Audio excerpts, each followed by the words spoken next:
দেশের আদালতগুলোতে এখন পাহাড় সমান মামলার জট। বর্তমানে ঝুলে থাকা মামলার সংখ্যা 40 লাখ ছাড়িয়েছে। এই বিশাল জট কমাতে এবার বড় ধরনের উদ্যোগ নিয়েছে সরকার। মামলার দীর্ঘসূত্রতা কমিয়ে বিচার প্রক্রিয়া দ্রুত করতে বাড়ানো হচ্ছে বিচারকের সংখ্যা। শুধু বিচারক নিয়োগই নয়, অবকাঠামো উন্নয়ন এবং আইনি প্রক্রিয়ায় সংস্কার আনার কাজও শুরু হয়েছে। বিশেষ করে দেওয়ানি ও ফৌজদারি কার্যবিধিতে প্রয়োজনীয় পরিবর্তন আনার পরিকল্পনা করা হচ্ছে।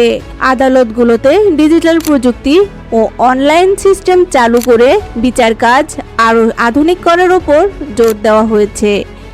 লক্ষ্য একটাই, যাতে সাধারণ মানুষ বছরের পর বছর আদালতের বারান্দায় না ঘুরে দ্রুত ন্যায় বিচার পান।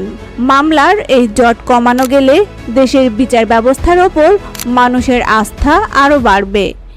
সরকার আশা করছে এসব পদক্ষেপ সফল হলে আগামী কয়েক বছর বিচারাধীন মামলার সংখ্যা উল্লেখযোগ্য হারে কমে আসবে।